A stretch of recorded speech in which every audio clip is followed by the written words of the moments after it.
The wheels of the Royal Voyager touched the tarmac at Andrews Air Force Base at precisely 9:30 a.m. on April 30th, 2026.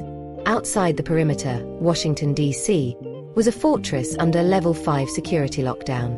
The air was thick with the sound of sirens and the heavy beat of military rotors. Just 48 hours earlier, an assassination attempt on former President Donald Trump sent a shockwave through the global political structure. The American capital was reeling. Half the world expected the British monarch to turn back.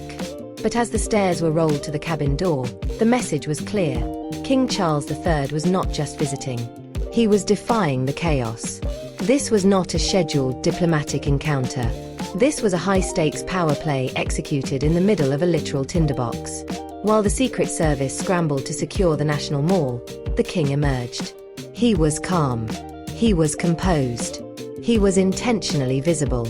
To understand the gravity of this moment, we have to look back 48 hours to a windowless room inside 10 Downing Street. At 8 a.m. on April 28th, a high-priority telegram was dispatched with the classification Operation Golden Scepter. It was a direct communication between the British Prime Minister and the palace. The intelligence was grim. Security analysts from the Secret Service and the Royal Protection Command, known as SO14, had calculated the risk. The probability of a secondary security breach in the capital was rated at 75%. According to the Protocol of 1952, any state visit must be aborted if the host nation cannot guarantee total control over the environment. The government urged a postponement. They cited the volatile international situation and the domestic unrest following the Pennsylvania shooting. But then the mechanism of the monarchy shifted. A senior royal aide recounted the moment the king received the final briefing. The aide whispered that when the Prime Minister suggested the king stay in London, Charles looked at the security file, pushed it aside, and replied with chilling finality. A sovereign does not hide when the world is in shadows. If our friends are in pain, that is exactly when we show our face. With that one sentence, the king overrode 7 decades of security precedent. He signed the executive order to proceed, effectively placing himself at the center of the most dangerous diplomatic mission of his reign. If you believe the king is making the right choice by standing firm, hit the like button right now. If you think this risk is too high for the future of the monarchy, let us know in the comments. We are tracking this breaking story as it develops, so make sure to subscribe and turn on notifications so you do not miss the next classified update. The tension on the ground in Washington was palpable. Every street corner was occupied by National Guard units. The King's motorcade was a mile-long chain of armored steel. But why now? Why would Charles risk everything for a visit to a city in mourning and anger? The answer lies in the sealed staircase of the British Embassy, where officials were heard discussing the true purpose of this trip. It was not about the tea or the ceremonies. It was about the 250th anniversary of American independence. The king knew that the special relationship was at a breaking point. With the US government distracted by internal threats, British influence had begun to slip. By landing today, Charles was leveraging what experts call the Churchillian factor. He was positioning himself as the only stable anchor in a sea of political madness. But as the motorcade moved toward the White House, a shadow remained. While the king walked into the line of fire, his son, Prince Harry, remained in a state of diplomatic isolation. Insiders at the State Department confirmed that British officials issued a quiet but firm memorandum to American authorities. The memo stated that any public statements made by the Duke of Sussex regarding US policy or Ukraine were to be treated as private opinions with zero constitutional weight. The contrast was brutal. One royal was being protected by the full might of the United States military as a head of state.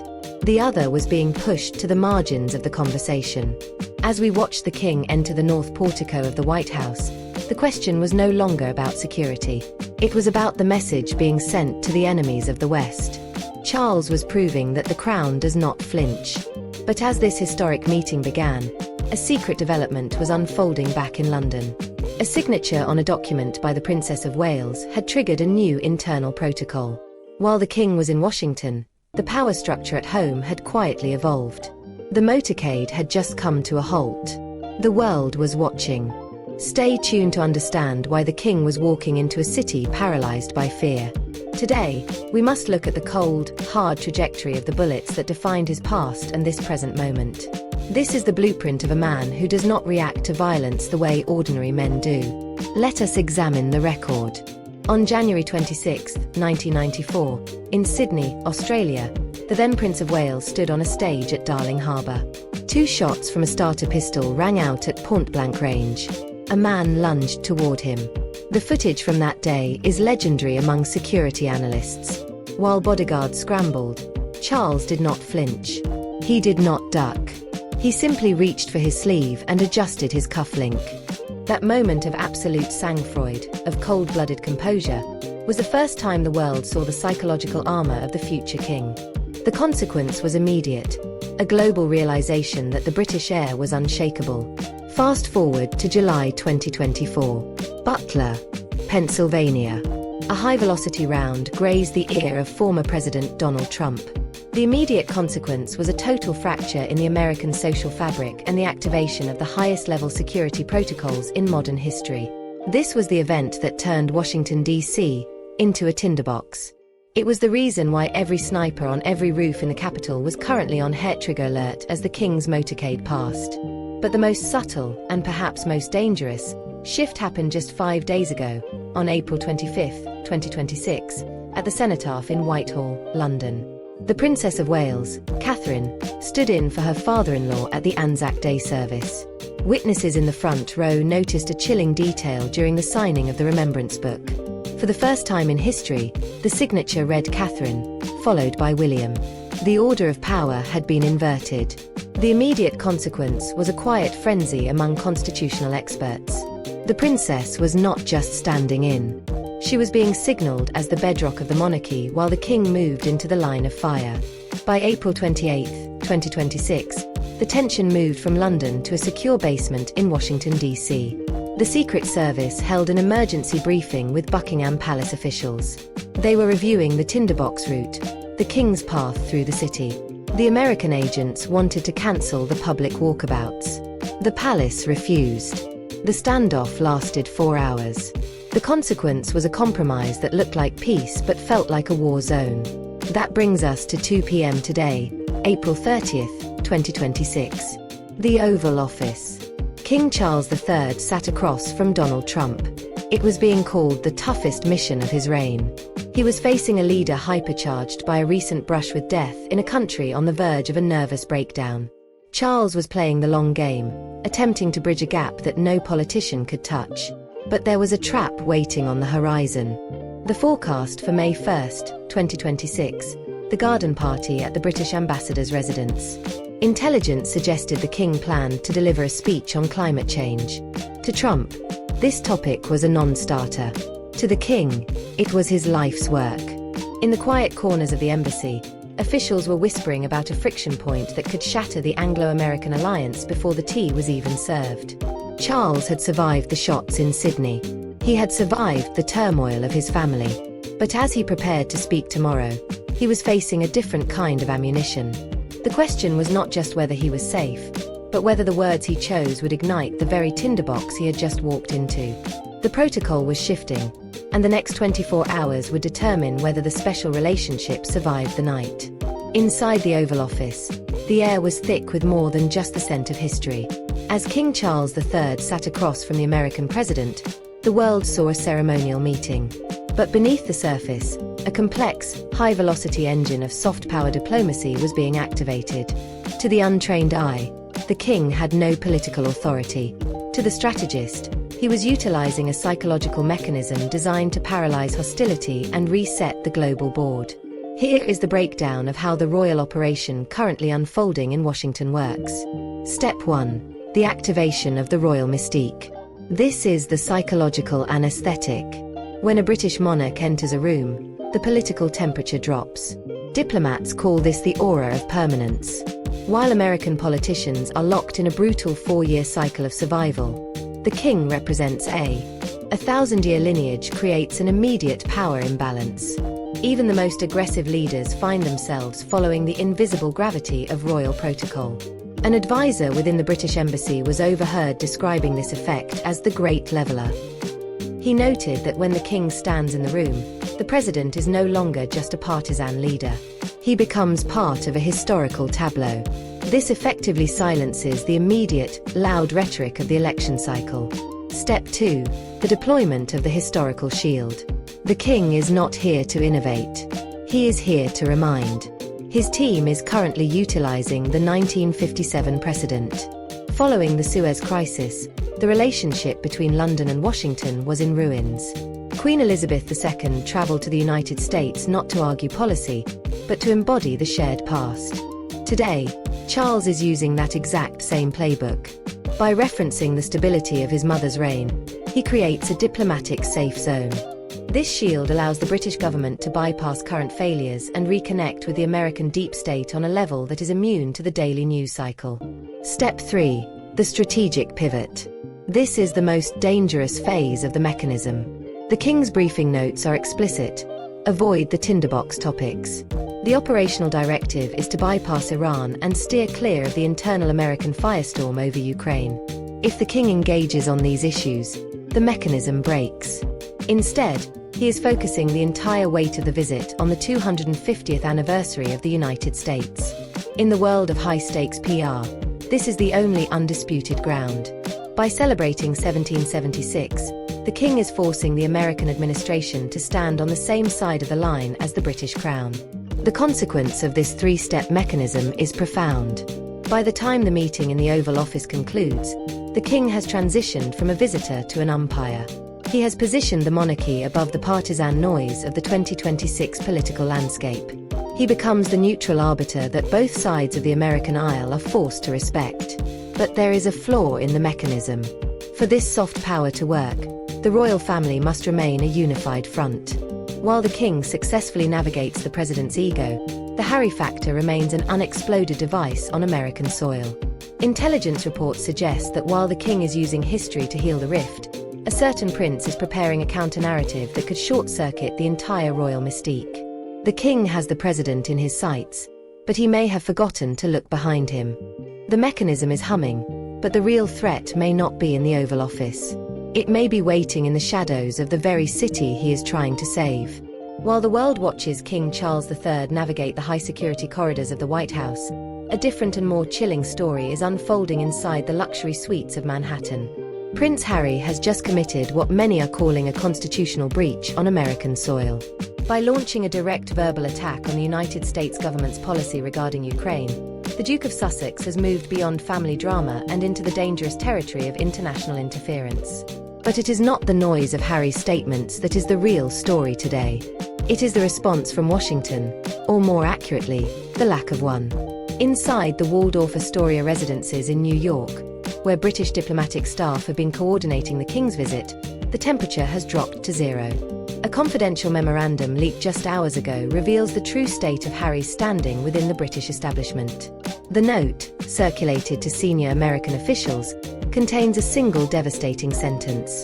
The views expressed by the Duke of Sussex are private and carry zero constitutional weight. They do not, under any circumstances, represent His Majesty's government. This is the sound of a door slamming shut in the halls of power. It is a deadly silence.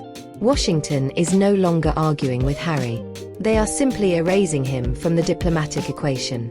The data behind this fallout is staggering. According to a high-level survey conducted just before the King's arrival, an overwhelming 84% of the public now believes that the King should refuse any meeting with Harry and Meghan while he is in the United States. This is no longer a fringe opinion. It is a mass rejection.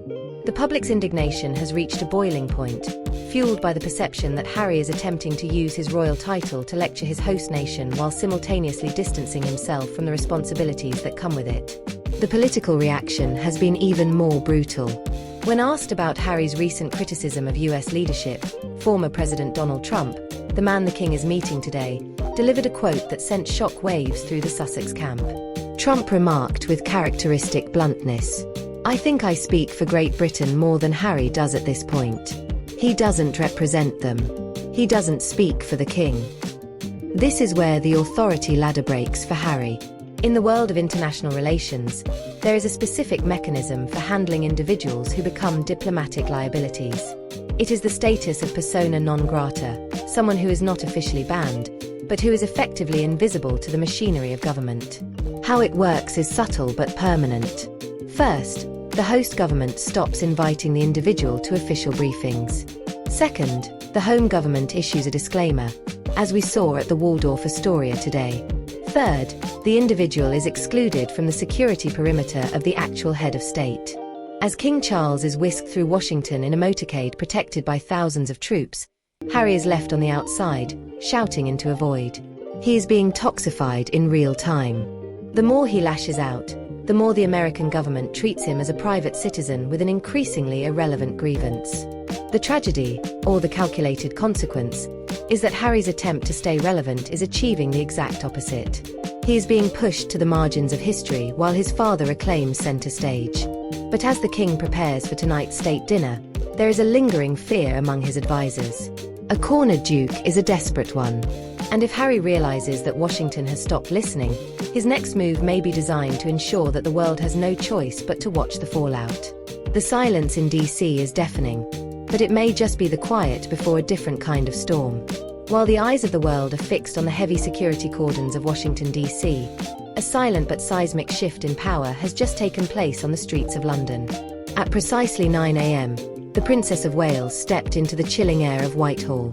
To the casual observer, it was a somber moment of remembrance at the cenotaph.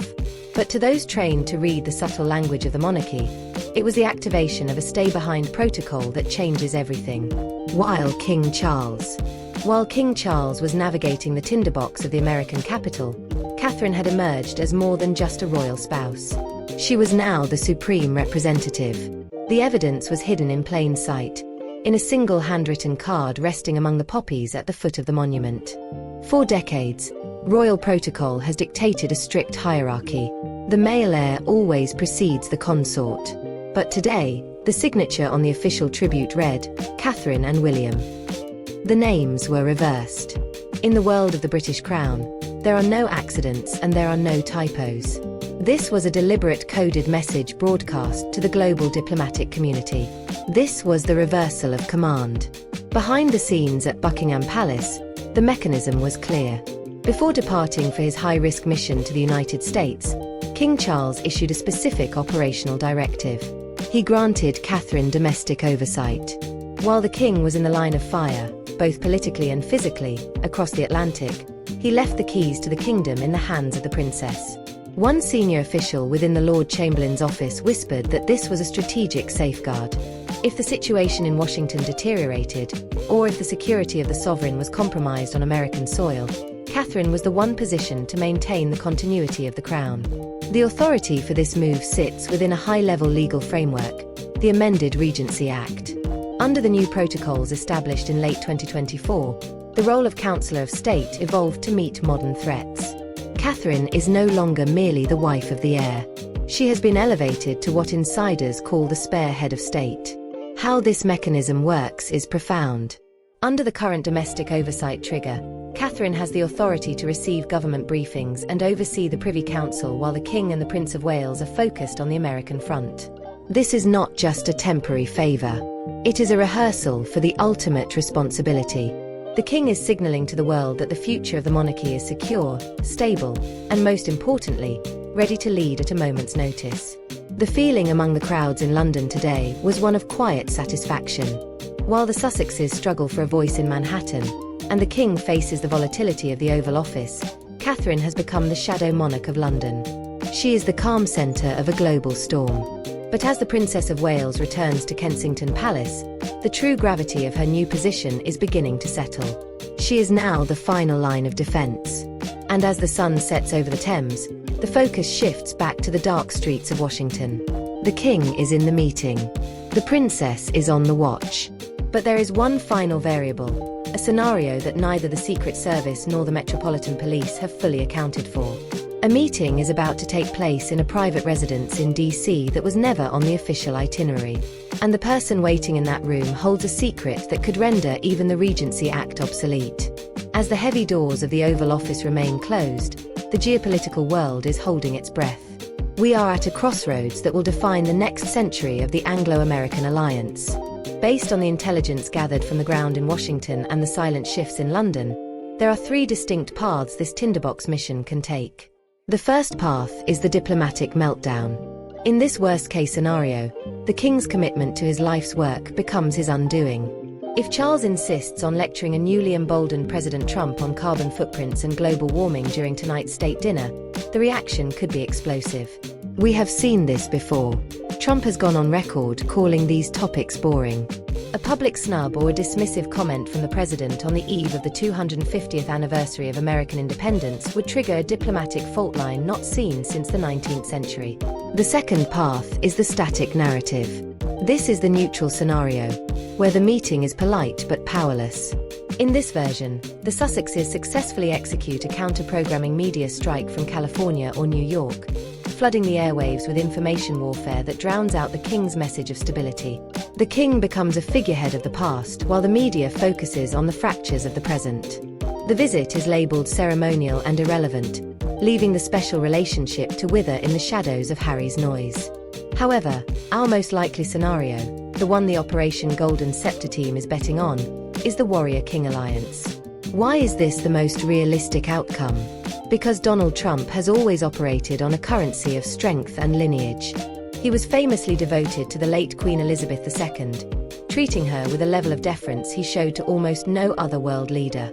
By landing in Washington, D.C., while it was under Level 5 lockdown, and by showing the same sang-froid he displayed under fire in Sydney in 1994, Charles has earned a rare form of respect in the president's eyes. In this scenario, Charles uses his brave ambassador status to forge a personal bond with the president that transcends policy. They find common ground in the concept of grandeur and national pride. The immediate consequence is the total isolation of Prince Harry and the radical factions. If the king and the president stand united on the balcony of the British Embassy, the Duke of Sussex is no longer a rebel prince. He is simply an outsider with no seat at the table.